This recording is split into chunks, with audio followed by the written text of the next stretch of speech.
Before we get started on all the maintenance ideas, if you can take your panels off, like if you have a loader like I do, I get it, it's pretty difficult to get them off. But if you can take them off, it's gonna make all these filter changes far simpler, way more space to work.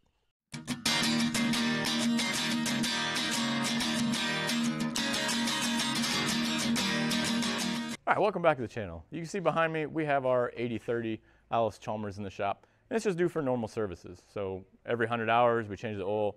We're a little overzealous and we do change the coolant filters and the fuel filters as well at the same time. Now, is it really necessary? No, probably not. However, in my opinion, it's a lot cheaper to change a fuel filter than to have an injection pump rebuilt. And then as far as the coolant side goes, anything corroding inside the coolant system, failing, let's say a water pump, etc., any of that's going to cost me more than the $30 filter. So that's what we're doing. I'll show you how you do it. Right here is the drain plug I'm going to use. However, there's another one on the driver's side of the tractor. You can use either one. Now for the plug in the oil pan, you're going to need a 1 1/16 inch socket. It doesn't have to be deep well, or you could use a crescent wrench. If you happen to have a big oil pan, it'll be helpful. These do hold 19 quarts of oil.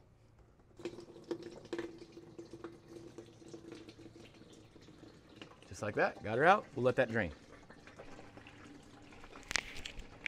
These are your oil filters, so you have 2 of them. I use Baldwin filters. BT440 is what I'm using, and you just need 2 of them. And then behind that, so while we have these off, we're also going to do our fuel filter, just because it's easier to access, especially if you have a loader on your tractor like we do. And remember, kids, righty-tighty, lefty-loosey. Oh, man, I say that, and then I put this thing on backwards.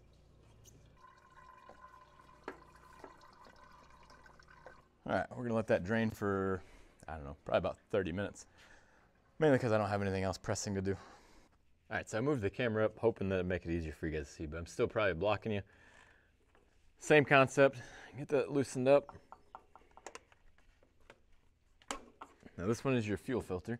It is much simpler to change it when your oil filters are off, but you don't have to do it that way. You can do it, a different method. This just, like I said, is a lot simpler to me, especially with this loader in the way.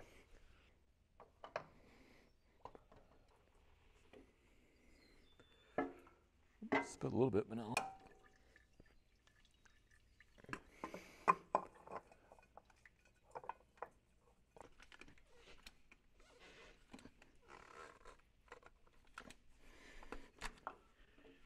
Okay, we got that on. All right, so the next thing we want to do, since we've changed our fuel filter, we need to bleed the system now.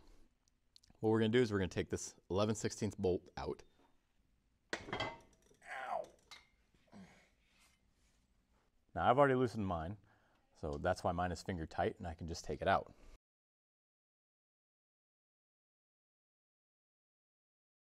Now as we're priming, we're going to keep watching this hole because eventually this filter is going to fill up and fuel is going to start coming out of there. Once that happens, we're going to put that bolt back in, prime it a few more times, and we should be good to go.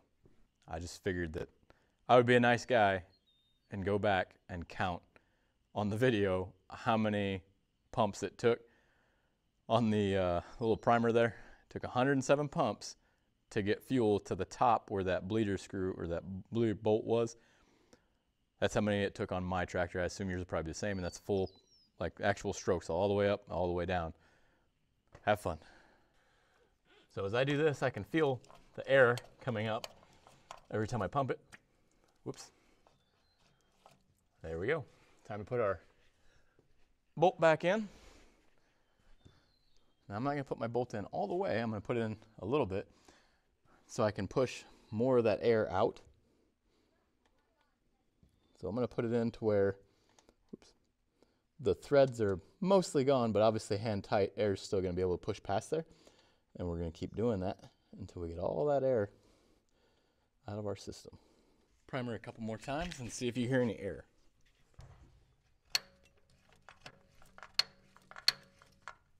I also think that you guys can probably understand why I left the oil filters off until I got the fuel filter done, just because it's a lot easier to do everything and actually way easier for me to reach my fuel filter itself. If you don't have the loader on here, you won't have that problem. But if you have a loader on here, you will have that headache. or at least if you have a Westendorf TA46, I think is what this one is.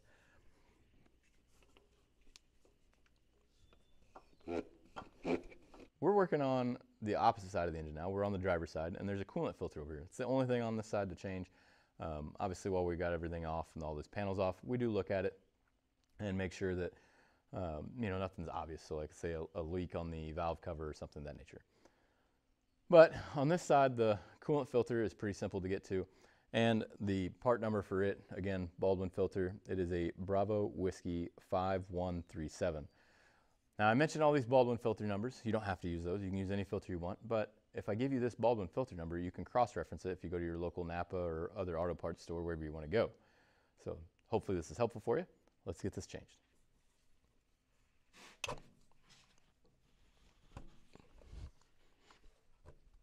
Oh man.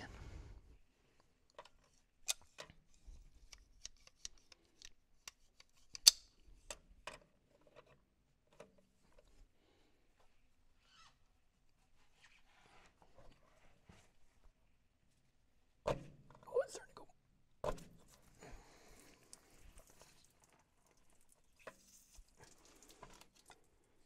Well, if you puncture it, you'll have a mess.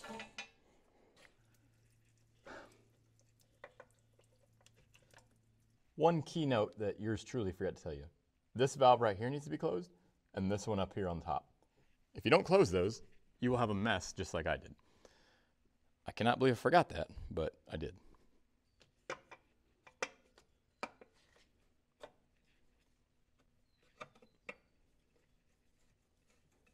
On mine, there's very little room below the filter.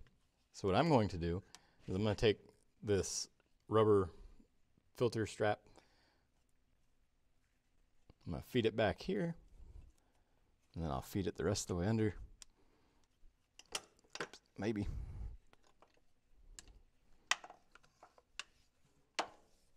And put it back together, and that'll allow me to tighten this and make sure it doesn't leak.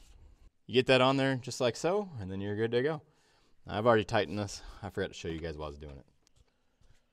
Now, if you have your loader on here like I do, you're going to notice you're going to have a little bit of a headache getting a funnel in there and getting it to stay where you want it. You can wedge it in there. However, before you put one in there, I would highly suggest cutting the end off so that the oil flows out a little quicker. Otherwise, you're going to be here for a good hour.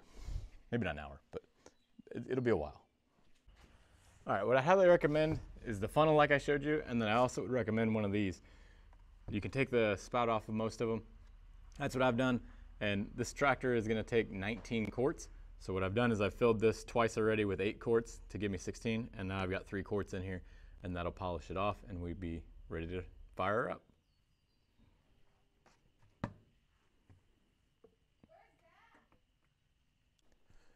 All right, just like that, all the filters are changed.